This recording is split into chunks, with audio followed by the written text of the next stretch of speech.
Hey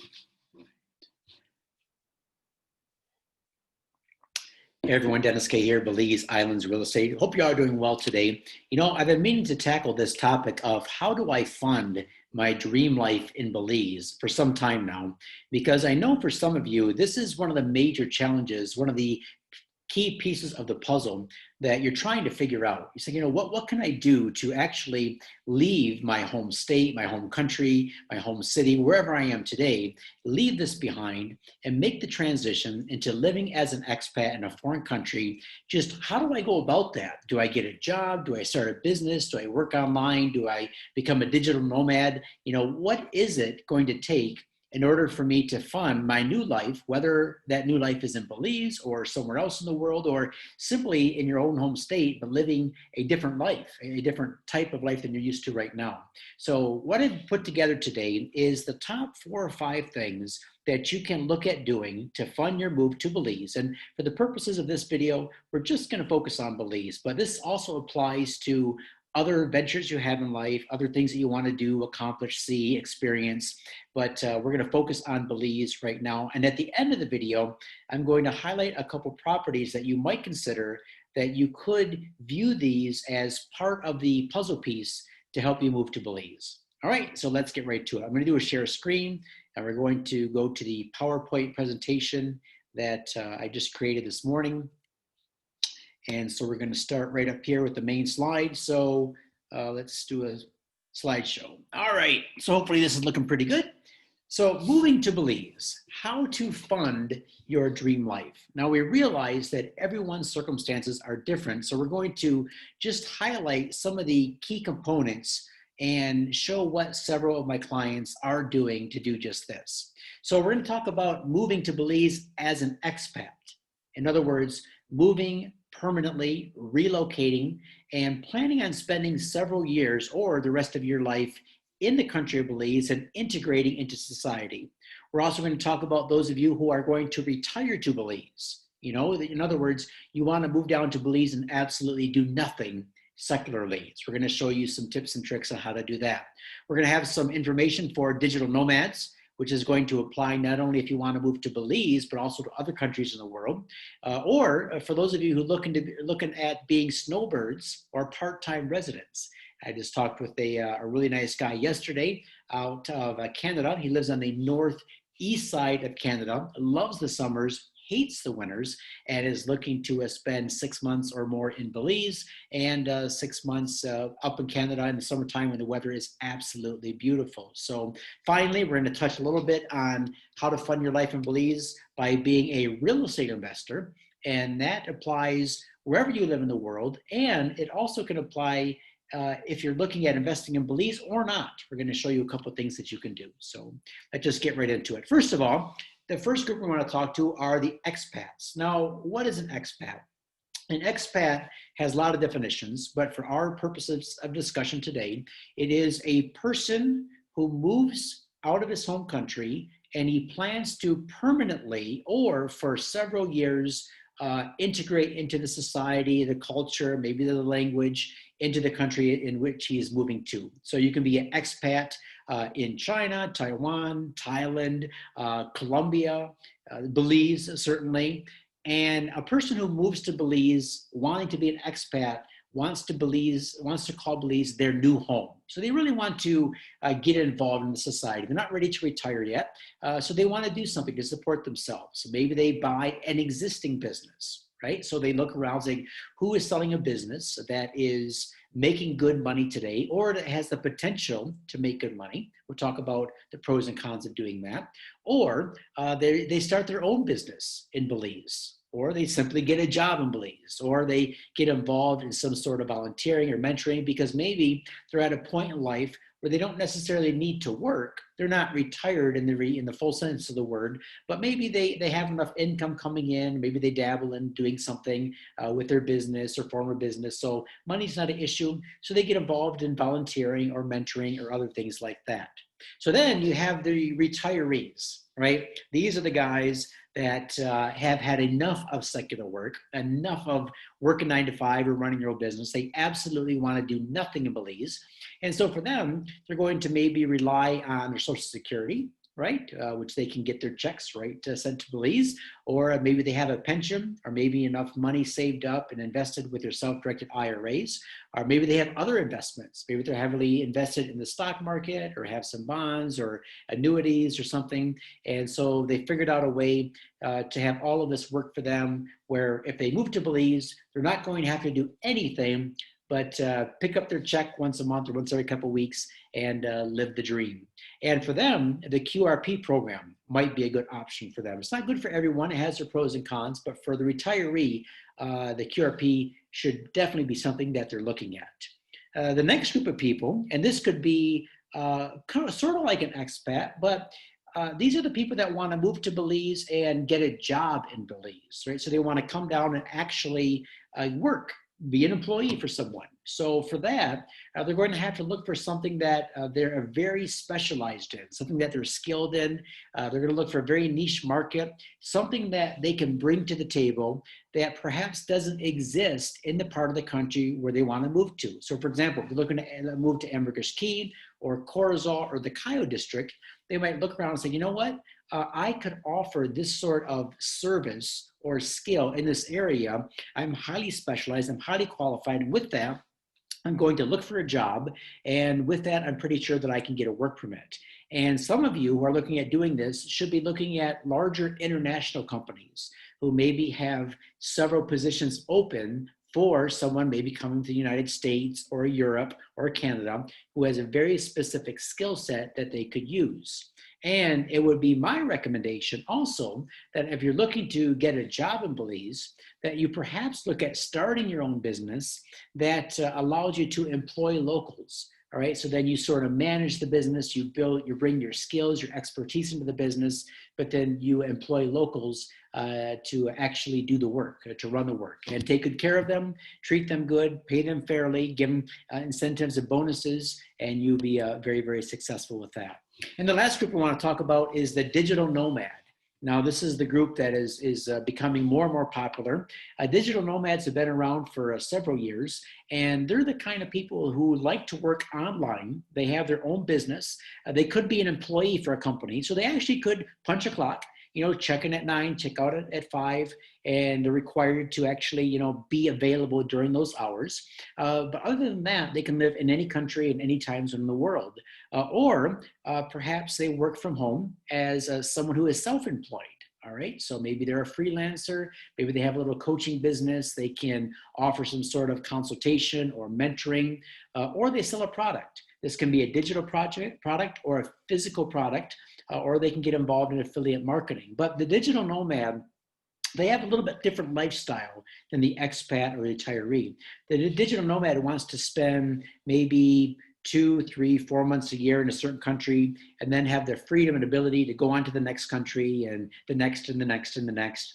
And then now they might, however, have somewhere they call their home base. For example, they can own a home or a condo in Belize and use that as their home base where they live for 3, 5, 6 months a year. But the other 6 months a year, they like to travel the world, experience different cultures, go to different countries. Maybe they buy a sailboat and they're traveling the world for the other 6 months. They could do something like that. And then finally, we have the real estate investor. This for purposes of this video, of course, they could come from anywhere in the world and invest in anywhere in the world. But these, for my expertise, where I could help, are specifically my clients in the United States, Canada, and Europe, just because I have the most experience dealing with those clients. Now, the way they invest to fund their dream life in Belize is by buying single-family homes, apartment buildings, or getting involved in syndications in their home country. For example, you could be buying up real estate right now in the United States in areas that people are moving to, perhaps Arizona or Florida. You could be buying up apartment buildings or getting involved in commercial opportunities, care facilities. Right now, I'm coaching a client out of Germany who is trying to start up some student housing projects in Sweden. And so for him, that's going to be a very good source of income for him. Now, remember, when you're doing this, you want to learn as much as possible and then pick a market that you feel has meaning for you and that you could really contribute to. So that could be commercial or running an Airbnb or several Airbnbs, care facilities, student housing, retreats, all these different types of things. Now, if I had to go back and pick out just one or two pieces of advice from each of these, let me just go back to the top. Moving to Belize as an expat. Now, some of you are coming to me and you're saying, Dennis, I want to buy an existing business. All right, here are the pros and cons in that. The pros are you already get the business license, the company. The business might already have a good reputation, all right? So if they're well known on TripAdvisor or well known in the community, or have a good book of repeat business, all right? So for example, a business in Belize, in Ambergris Key, you might have a business that caters to locals or that caters to tourists, or if you're good, caters to both, right? So you might be well known in the community, the locals visit you, the expats visit you, the tourists like what you do. All right, you have a well-rounded business. All right, so you might get involved in something like that. But let me just tell you something. Be very, very careful in buying someone else's business. Why? Because in my experience, in looking at the different listings online, very rarely will I find a business that's worth it. Now, why is it? Because many times the owners have an emotional attachment to their baby. I mean, this is something that they built up. They formed the company. They leased the space. They bought the equipment. They, gave it the name. They created the menu if there's a menu involved. They, hired the workers. And so with the sales price comes a lot of emotional value into it. And they may feel that this business, is every worth the penny they're asking based on X. X could be the amount of business it's done in the past year, or let's say pre-COVID-19, or they could say this business has potential. All right, now always be careful when someone tells you it has potential, right? Because why does it have potential that wasn't realized before? All right, if you're telling me that the person that started the business, who formed the business, who created it, who got it going, who established it, why weren't they able to take it to the next level? Where was the missing potential? Now, it could be that you have expertise in that field. For example, let's say a couple or a family comes down to Belize and they start a restaurant or a cafe or coffee business, but let's say they have zero experience in running that, all right, none. They came down and they took it as far as they could go with it. Now, let's say you do have experience in that field, food and beverage and food sales and running a small company. So you look at the numbers like, wow, you know what? I can see several, 2 or 3 major things that I would do differently to drive revenue. If that's the case, then take a look seriously at the numbers, right? Or better yet, what I find is beneficial for most of my clients is just start a new company. First of all, you're gonna invest a lot less. You're gonna form the company at cost. You're gonna lease the space at cost. You're gonna buy the material at cost. You're gonna find your own employees, so you vet it out, right? And you're gonna build it from scratch. Yes, it might take a little bit more time, but once you build it, it's going to be exactly what you want. And it's gonna be in the field or the area that you are most familiar in. So that's my key advice on buying a business versus starting a business of your own. Now, when it comes to buying a business, here's some things you should look for too. Look for reasons why people are selling. All right, why are they selling today? Is it because the business hasn't done well at all, right?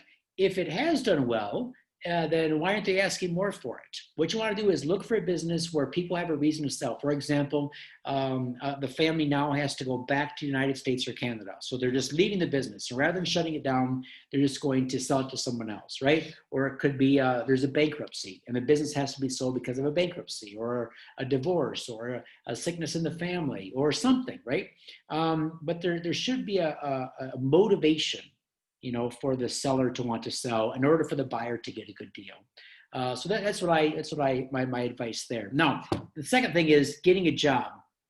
Getting a job is not going to be easy. So, I mean, think about this right now. Let's say you're living in Miami, Florida, and you're going to move to Los Angeles. The day you pick up and move, could you just land in Los Angeles and get a job or start a business and be making money right away, have everything set up? Probably not, unless you have a really, really good resume.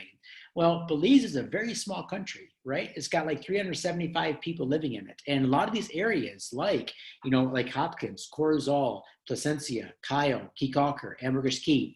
These are very, very small communities. And they're just, number one, there just aren't a lot of jobs, right? I mean, the locals fill the need very, very well. So you can't expect us to come in and say, here I am, give me a job. It's not like when you go into any sort of a major sized town or city in the United States where you have a laundry list of things to do. You could even, you can even get a job at a convenience store, working at a fast food store, flipping burgers. I mean, if you really wanted a job in the United States, you could probably do something, right, to make money. In Belize, it's not the case. You're not just going to be able to come down there and find some minimum wage job. It's going to take a lot of work, and you need a work permit, which means you need to be able to show that you provide some sort of skill that isn't being met locally in order to get that work permit. So keep that in mind when you're going to look for a job.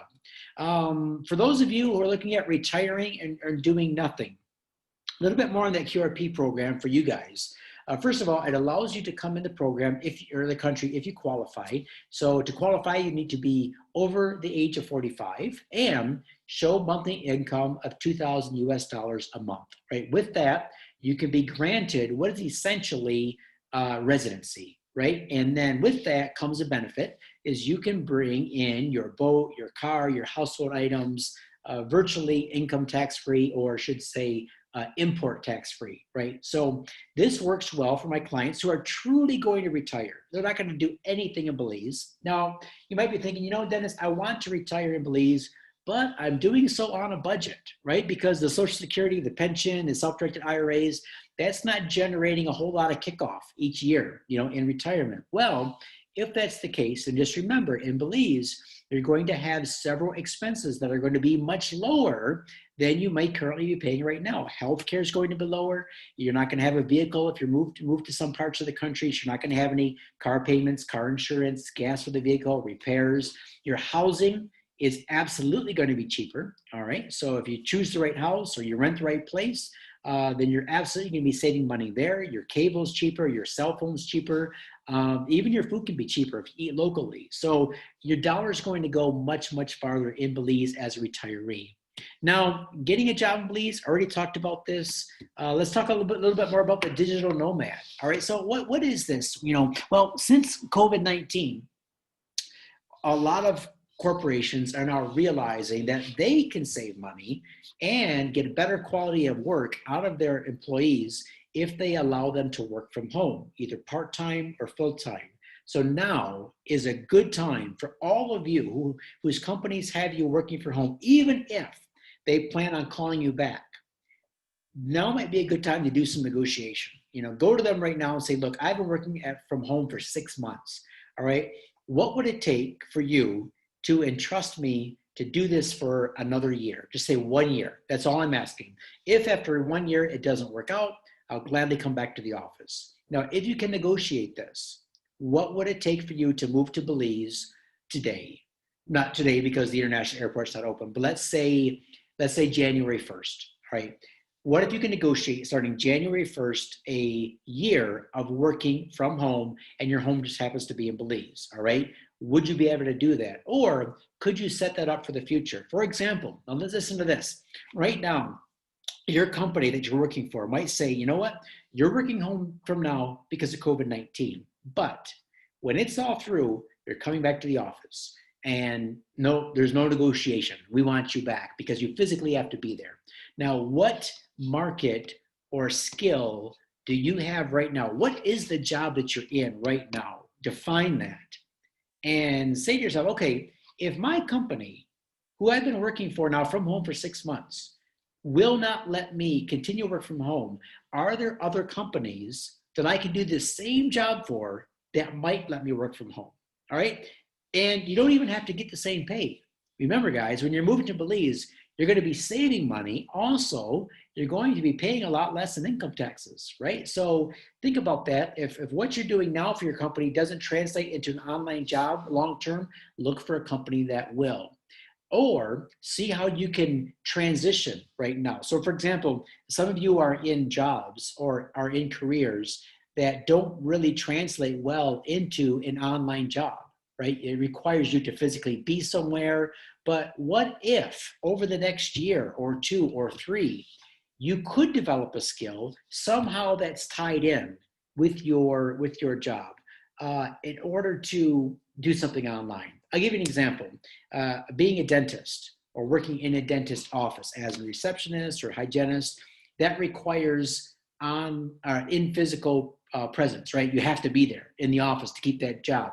But what if over the next year or two or three, you develop relationships or build a small business working with several dentists in booking their appointments or doing the follow-up or in some way providing a service to dentist office, all right? Or something like that, right? So try to think out of the box. Maybe you don't have a skill today that allows you to be a digital nomad, but I guarantee there is something you can do between now and 12 months from now or 2 or 3 or 5 years from now.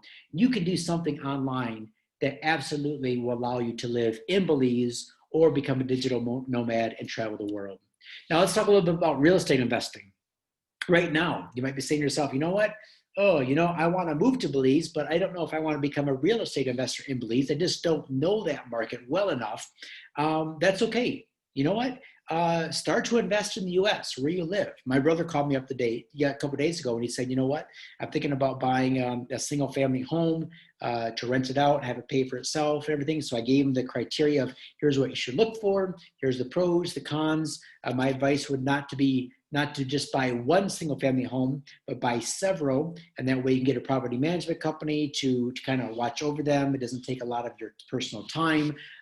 You can do that in the United States. You can invest in apartment buildings, a duplex, a fourplex, a 16plex, a 32plex, right? Start to invest in the States where right now the interest rates at the banks are very low. Now it does take some outlay of capital, but you're making an investment to get a source of income so that that income can then translate into paying for your lifestyle in Belize, right? And you can do that from anywhere in the world, US, Canada, Europe. You can get involved in real estate syndications, right? You can go to I think it's cardonecapital.com website. You can invest with Grant Cardone, doing some really big deals. If you're an accredited investor and have a minimum of $250,000 to invest, and you can invest with him, and he provides some really good returns. Or you can get involved in other real estate syndications in the United States or in Belize.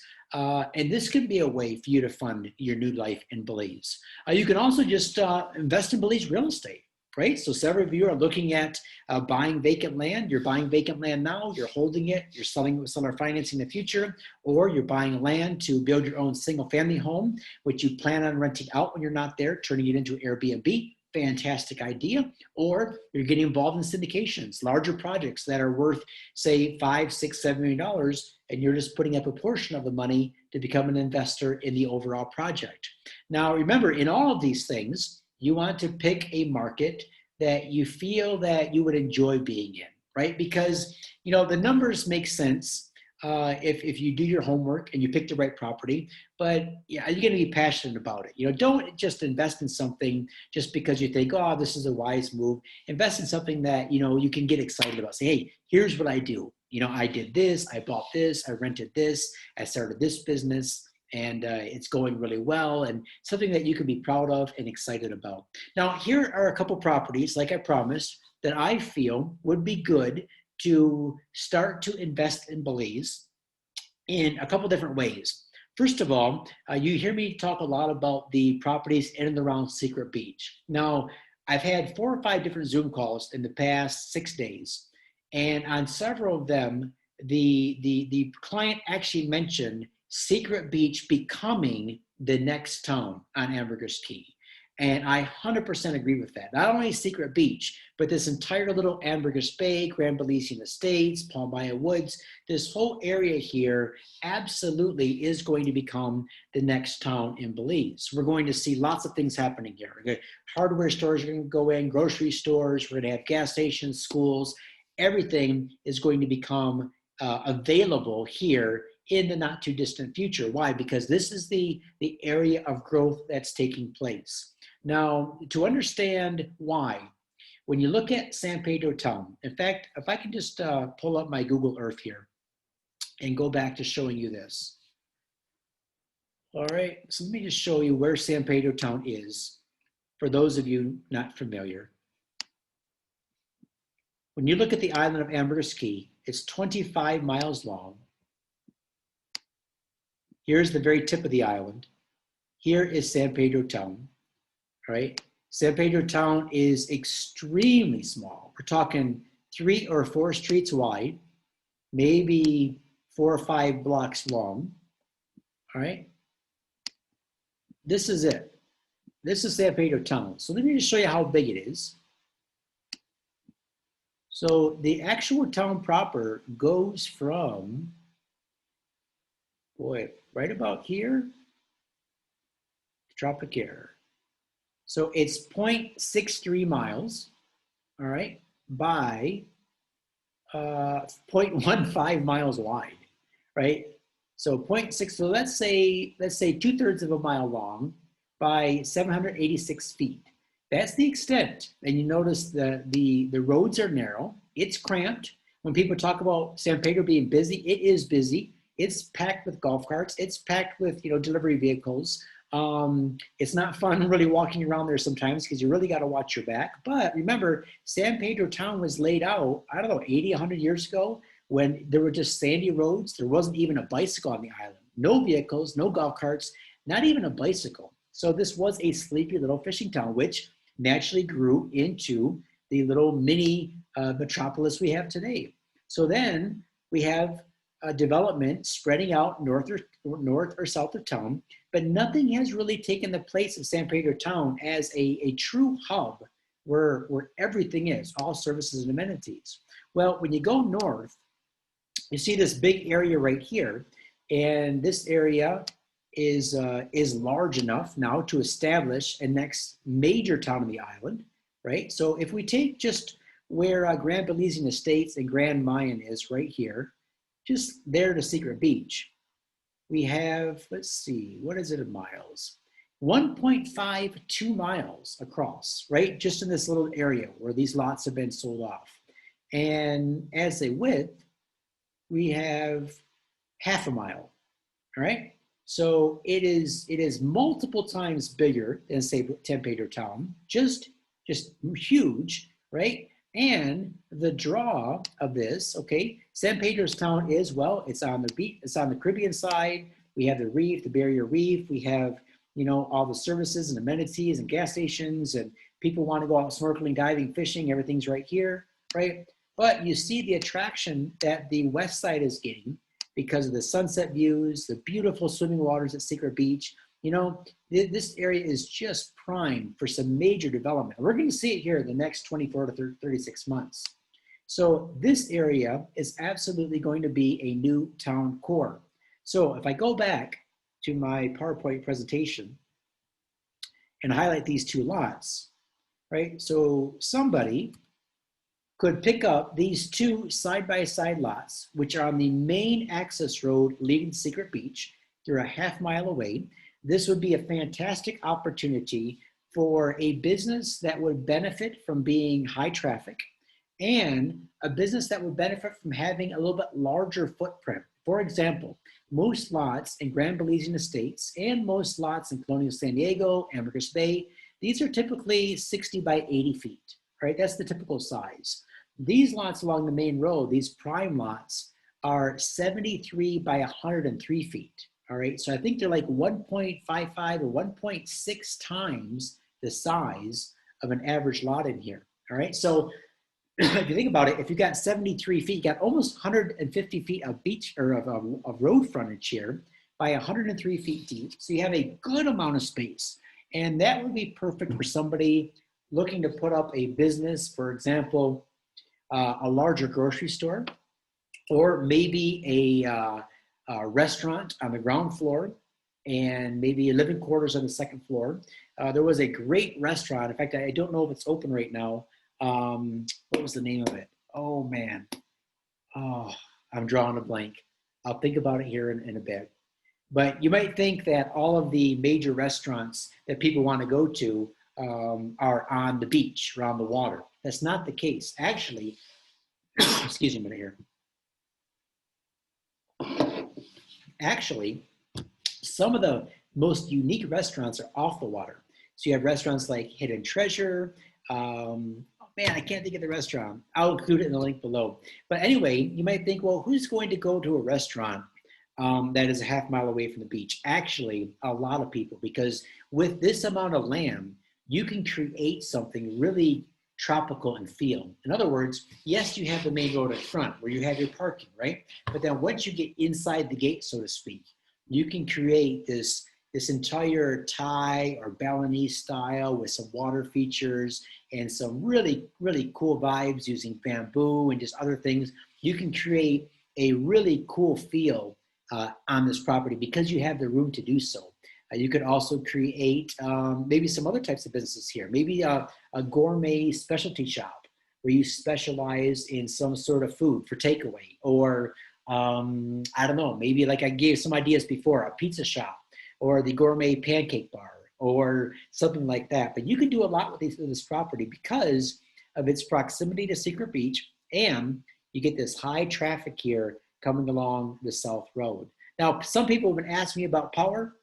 When will power get to this area? Hey, it's anybody's guess. It's Belize. It happens when it happens. But what I can say is that when power does reach this area, it's either going to go along the North Road and come down and over to Secret Beach. If it does that, then let's see where power ends up. It's just, oops, let's go back to the Google Earth.